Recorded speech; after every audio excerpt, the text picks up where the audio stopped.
नमस्कार मित्रों, मेरा नाम कमल है। आपका हमारे YouTube चैनल जिसका नाम है डॉक्टर राइट, उसमें आपका स्वागत है। डॉक्टर राइट का उद्देश्य है राइट डॉक्टर राइट एडवाइस, सही डॉक्टर सही सलाह। हमारा उद्देश्य ये है कि आप अपनी बीमारियों के लक्षण को देखते हुए सही डॉक्टर पे पहुँचें जिसका आपका समय से निदान हो, आपका उपचार हो और आपका स्वास्थ्य ठीक हो। इसी कड़ी में हमारे पहले एपिसोड में आज बाईपास सर्जरी के ऊपर बात करने के लिए हमारे साथ हैं दिल्ली के जाने माने हृदय रोग विशेषज्ञ डॉक्टर अनिल अग्रवाल जी। डॉक्टर अनिल अग्रवाल जी महाराजा अग्रसेन हॉस्पिटल पंजाबबाग में कार्डियक सर्जरी डिपार्टमेंट के हेड ऑफ द डिपार्टमेंट हैं। तो एक आम व्यक्ति के मन में जो एक बाईपास सर्जरी को लेके जो प्रश्न होते हैं, जो क्वेरीज होती हैं, डॉक्टर अनिल अग्रवाल जी उसका समाधान हमें देंगे। नमस्कार डॉक्टर साहब। नमस्कार। डॉक्टर साहब, एक सामान्य जन के मन में यही प्रश्न रहता है कि ये बाईपास सर्जरी होती क्या है? बाईपास सर्जरी दुनिया की जो सबसे कॉमन सर्जरीज हैं उनमें से एक सर्जरी है और पिछले करीबन 65 वर्षों से लगातार दुनिया के हर कोने में की जाने वाली सर्जरी है। बाईपास सर्जरी को जानने से पहले सबसे पहले हमें थोड़ी सी बेसिक जानकारी हमें हार्ट के बारे में ले लेनी चाहिए। हार्ट एक मस्कुलर ऑर्गन है जो चेस्ट में होता है, सेंटर में प्लेस होता है और जब से हम पैदा हुए हैं और जब तक दुनिया से जाएंगे तब तक ये काम करता रहता है। तो जैसे मैंने कहा कि मस्कुलर ऑर्गन है तो इसको काम करने के लिए, मसल्स को काम करने के लिए एनर्जी चाहिए, पावर चाहिए, कुछ भी कहिए वो चाहिए और वो उसको सप्लाई करते हैं हार्ट की ऊपर 3 ब्लड वेसल्स होती हैं, नलियाँ होती हैं जिनके माध्यम से हार्ट को ब्लड मिलता है और उसी से हार्ट के मांसपेशियां अपना काम करने के लिए एनर्जी लेती हैं। किसी भी कारण से हार्ट की उन नलियों में जो रुकावट आ जाती है तो जितना हार्ट को ब्लड चाहिए, जितनी उसको एनर्जी चाहिए, जितनी ऑक्सीजन चाहिए, वो नहीं मिल पाती है और डिमांड सप्लाई का मिसमैच हो जाता है। जब डिमांड सप्लाई का मिसमैच हो जाता है तो पेशेंट को तकलीफ होना शुरू होती है। शुरू के अंदर ये पेन होता है चलने फिरने के ऊपर, खाना खाने के बाद में पेन होता है। पेन, हार्ट का पेन जरूरी नहीं कि आपको केवल बाएं तरफ हो। कहते हैं कि नाभि से ऊपर और जबड़े तक, मुंह तक कहीं का भी दर्द हार्ट का पेन हो सकता है। लेकिन अगर चलने फिरने के बाद में दर्द हो रहा है तो मोस्ट प्रोबेबली हार्ट की वजह से होता है। शुरू के अंदर पेन होता है, फिर उसके बाद में पेन रेस्ट के टाइम पे होना शुरू हो जाता है और फिर उसके बाद में भी अगर सप्लाई नहीं बढ़ती है तो हार्ट की नली पूरी तरह से बंद हो जाती है और हार्ट के मांसपेशियों को ब्लड सप्लाई जब पूरी बंद हो जाती है तो हार्ट अटैक पड़ता है। तो प्रॉब्लम जो है हार्ट की मांसपेशियों को ब्लड पहुंचाने की है, तो जो ब्लॉकेज है उसको बाईपास करना बाईपास सर्जरी है। जैसा कि नाम से इंडिकेट करता है कि उस ब्लॉकेज को बाईपास करके हार्ट के मसल्स तक ब्लड पहुंचाना बाईपास सर्जरी है।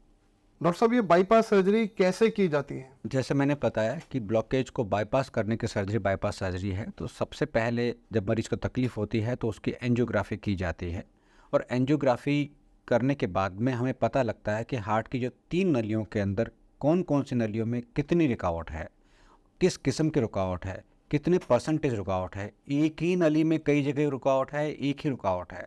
तो ये सारी जानकारियाँ जब हमें एंजियोग्राफी के माध्यम से मिल जाती हैं फिर उसके बाद में बाईपास सर्जरी का प्लान किया जाता है। तो बाईपास सर्जरी के अंदर जब ऑपरेशन होता है तो ऑपरेशन, इसको ओपन हार्ट सर्जरी भी कई लोग बोला करते हैं। इसको चेस्ट के बीच से यहाँ पे ऑपरेशन, जहाँ पे हमारी ये बोन होती है, इसके पीछे हार्ट होता है तो हार्ट चेस्ट के सामने से उसको हार्ट को अप्रोच किया जाता है और हार्ट के ऊपर ही ब्लड वेसल्स होती हैं।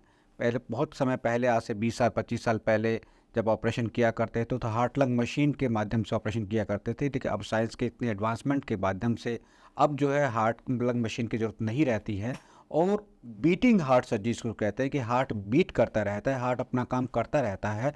ऐसे समय के अंदर, ऐसे चलते हुए हार्ट के अंदर ही उन जो रुकावट की जो नलियाँ हैं उनको बाईपास किया जाता है। बाईपास सर्जरी में चूँकि हमें उसके अंदर नया पाइप लगाना होगा बाईपास सर्जरी के लिए, तो वो नया पाइप मरीज के शरीर के अंदर से ही हमें नए पाइप मिलते हैं। चेस्ट के अंदर हमें कुछ ब्लड वेसल्स होते हैं जिनको इंटरनल मेमोरी आर्टरी होती हैं, 2 होती हैं, लेफ़्ट साइड में, राइट साइड के, इनको यूज़ किया जाता है। इसके अलावा आपके हाथों के अंदर आर्टरीज होती हैं, रेडियल आर्टरी उनको बोलते हैं, उनको यूज़ किया जाता है और पाँव के अंदर से वेन ली जाती हैं। ये वेसल्स हैं जिनको कि वहाँ से निकाल करके और हार्ट का जहाँ बाईपास, जहाँ ब्लॉकेज है उसको बाईपास करने के लिए इन नलियों का उपयोग किया जाता है।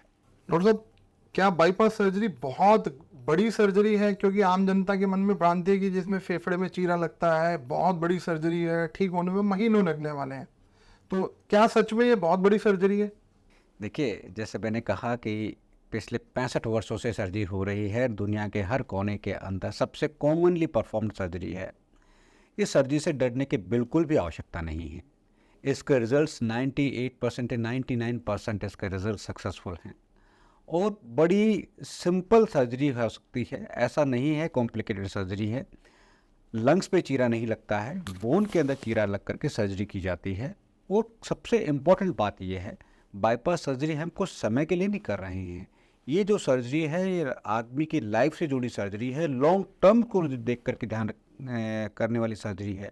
क्योंकि बाईपास सर्जरी का जो लॉन्ग टर्म रिजल्ट्स हैं, लंबे समय तक जो रिजल्ट्स हैं वो बहुत बहुत बहुत बेहतर हैं। इसलिए इस सर्जरी से डरने की बिल्कुल आवश्यकता नहीं है। आपको रिस्क का परसेंटेज 1 से 2% का रिस्क का कंपोनेंट होता है। इसके अलावा और कोई इशू नहीं, आराम से सर्जरी परफॉर्म की जा सकती है।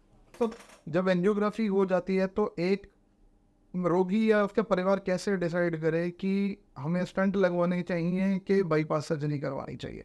ये आपने जो प्रश्न पूछा है ये सामान्य रूप से बड़ा कॉमन प्रश्न होता है और मुझे लगता है कि सबसे ज़्यादा एम्फेसिस इसी के ऊपर होना है कि उस समय क्या करना चाहिए। देखिए, जैसे मैंने बताया कि एंजियोग्राफी से हमें पता लगता है कि हार्ट की कितनी नसों में कितनी रुकावट है। एक ही नस में कई जगह पे रुकावट हो सकती है, लंबे लंबे सेगमेंट्स के अंदर रुकावट हो सकती है। तो जब हार्ट की सामान्य रूप से 1 या 2 नस में छोटी रुकावट हो, 1 या 2 नस में छोटी रुकावट हो जहाँ पर कि 1 या 2 स्टेंट की आवश्यकता पड़ती हो, ऐसे सिचुएशंस के अंदर स्टेंटिंग का ऑप्शन ठीक ऑप्शन होता है। लेकिन हार्ट की जब तीनों नसों में रुकावट हो, लंबे लंबे सेगमेंट्स के अंदर रुकावट हो और बाइफर्केशन जहां आर्टरी बटती हैं एक दूसरे के अंदर निकलती हैं, ऐसे जंक्शंस पे रुकावट हो, ऐसी सिचुएशंस के अंदर एंजियोप्लास्टी के रिजल्ट से बाईपास सर्जरी के रिजल्ट कहीं ज़्यादा बेहतर हैं।